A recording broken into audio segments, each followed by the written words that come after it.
अस्सलामु अलैकुम अज़ीज़ तुलबा। अब हम जो है मुरब्बी मसावातें हल करने का तीसरा तरीक़ा, हमने इससे पहले दो तरीक़े देखे। मुरब्बी मसावातें हल करने के तीन तरीक़े हैं। पहला है अज्ज़ाए ज़रबी का तरीक़ा, दूसरा है कामिल मुरब्बे का तरीक़ा, और ये जो तीसरा तरीक़ा है इसे मुरब्बी मसावातें हल करने का ज़ाब्ते का तरीक़ा कहते हैं। इस तरीक़े में ये तरीक़ा थोड़ा सा लेंदी है, और ये सवाल जब इसका आता है तो ये बमुकाबले दूसरे तरीक़ों के ज़्यादा नंबर के लिए भी आता है। तो इसका ज़ाब्ता है, जनरल जो ज़ाब्ता है वो x मसावी है मनफ़ी b जमा या मनफ़ी जज़र में b की दूसरी मनफ़ी 4ac बटे 2a। अब ये जो ज़ाब्ता है, ये ज़ाब्ता हमको लाज़मन याद रखना होगा। ज़ाब्ते में आपको नज़र आ रहा होगा ये जमा और ये मनफ़ी, तो ये ज़ाब्ते का जो तरीक़ा है इसके अंदर ये जो ज़ाब्ता लिखा हुआ है ये दो ज़ाब्ते हैं, एक तो जमा के साथ है और एक मनफ़ी के साथ है। जब हम जज़र मालूम करेंगे तो हमको दो जज़र हासिल हो रहे हैं ना, तो वैसे यहाँ पर भी हमको दो जज़र हासिल होंगे। अब हम जो है इन ज़ाब्ते में इसको अगर अलग अलग करना है तो हम अलग अलग कर सकते हैं, और इसे अल्फ़ा और बीटा इस तीन हरूफ से भी इस ज़ाब्ते को ज़ाहिर किया जाता है। अच्छा, अगर हमने अल्फ़ा, ये अल्फ़ा, इसकी साइन को अल्फ़ा बोलते हैं, ये यूनानी साइंस है। अल्फ़ा मसावी है मनफ़ी b जमा जज़र में b की दूसरी मनफ़ी 4ac बटे 2a। यहाँ पे जमा और मनफ़ी हमने साथ में नहीं लिए, जमा अलग लिए। उसके बाद हमने यहाँ पर बीटा, इसको बीटा साइन बोलते हैं। बीटा मसावी है मनफ़ी b मनफ़ी जज़र में b की दूसरी मनफ़ी 4ac बटे 2a। अच्छा, अल्फ़ा के साथ जमा आना और बीटा के साथ मनफ़ी आना ऐसा ज़रूरी है क्या? नहीं है। अल्फ़ा के साथ मनफ़ी भी आ सकता है या बीटा के साथ जमा भी आ सकता है, हम कोई भी अलामत का उसके अंदर इस्तेमाल कर सकते। इस तरीक़े में और एक ख़ास बात यह है कि हमको दी गई मसावात को, हमारी जो मुरब्बी मसावात की मियारी सूरत है, मियारी सूरत तो आपको याद है, क्या है मियारी सूरत? एक बार दोहरा दीजिए। मियारी सूरत है ax की दूसरी जमा bx जमा c मसावी है 0। यानी हमको और एक बात, इस बात का भी जहन में रखना पड़ेगा कि हम जब ज़ाब्ते के तरीक़े से मुरब्बी मसावात हल करेंगे तो हमें यह ज़रूरी भी है कि हमारी दी गई मुरब्बी मसावात मियारी सूरत में होना। अगर मियारी सूरत में नहीं रही तो हमको उसको सबसे पहले मियारी सूरत में तब्दील करना होगा। उसके बाद हम क्या करेंगे, उस दी गई मुरब्बी मसावात का मवाजना मियारी सूरत वाली मसावात ax की दूसरी जमा bx जमा c मसावी 0 से करके a, b और c की कीमतें मतलब उसमें से निकाल लेंगे। उन कीमतों को इस ज़ाब्ते में रखेंगे और ज़ाब्ते में रख के जो है इसके जज़र मालूम करेंगे। इस तरीक़े में थोड़ा सा आपको ध्यान देना होगा। इस तरीक़े में हमको ज़ाब्ता याद रखना है। x मसावी है मनफ़ी b जमा या मनफ़ी जज़र में b की दूसरी मनफ़ी 4ac बटे 2a। अब हम देखो इस तरीक़े को समझने के लिए एक मिसाल लिखेंगे।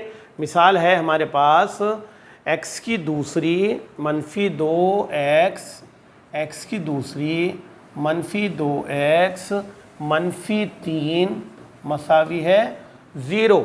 x की दूसरी मनफ़ी 2x मनफ़ी 3 मसावी है 0। इस मिसाल को हल करेंगे इस तरीक़े से। देखो, अब तवज्जो से इधर मेरी तरफ, बोर्ड की तरफ देखें आप, इंशाअल्लाह समझ में आ जाएगा। इस तरीक़े में सबसे पहले हमको क्या करना है,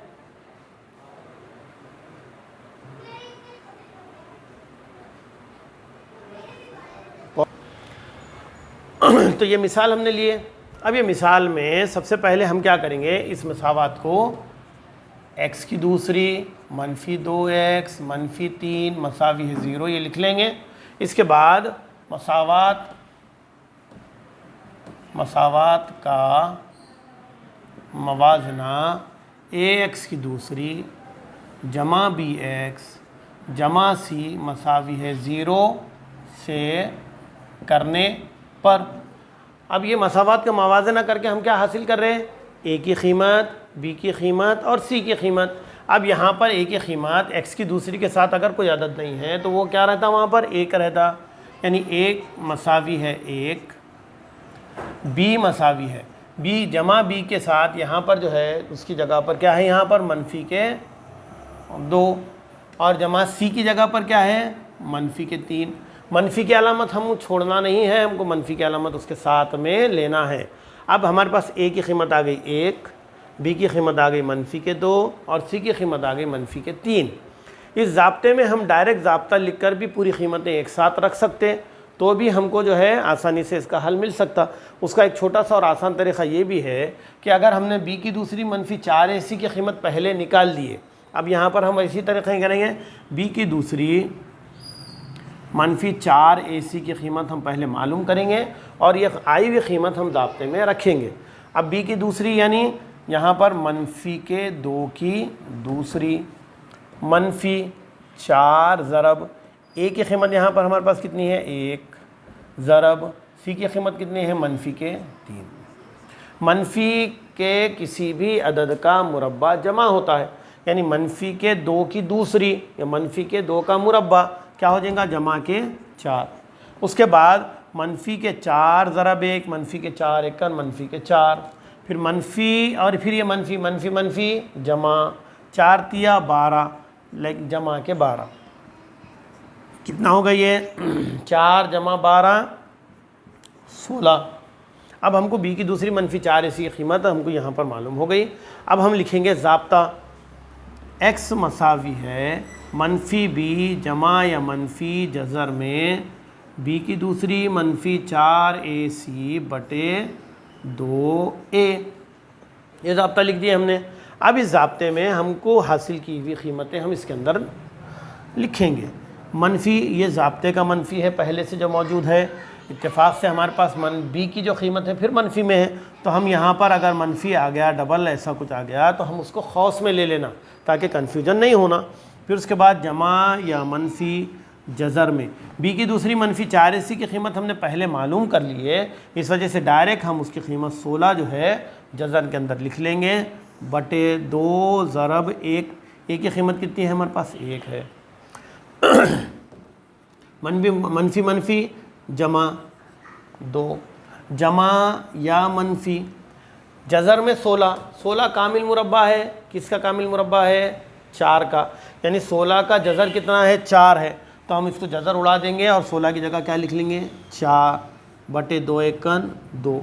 अब ये 2 जमा 4 और 2 मनफी 4 ऐसा है ये। अब इसको हम अलग अलग कर लेंगे 2 जमा 4 बटे 2 या 2 मनफी 4 बटे 2। 2 जमा 4 कितने हो रहे हैं 6 बटे 2 या मनफी के 2 बटे 2। अब 6 बटे 2 यानी 6 बटे 2 बोले तो 6 को 2 से तकसीम करेंगे 2 एकन 2 2 दून 4 2 तिया 6 या मनफी के 2 बटे 2 बोले तो मनफी का 1 इस तरह। इसलिए मसावात के जज़र मनफी 3 और मनफी 1 होंगे। इसे हम अल्फ़ा और बीटा से भी ज़ाहिर कर सकते। अल्फ़ा मसावी है 3 और बीटा मसावी है मनफी का 1। ये तरीक़ा जो है मुरब्बी मसावातें हल करने का ज़ाब्ते का तरीक़ा है। इस ज़ाब्ते के तरीक़े में इतने स्टेप्स हैं, आप अच्छे से इसको याद कीजिए। 2.4 में मश्क नंबर 2.4 मश्क नंबर कौन सी है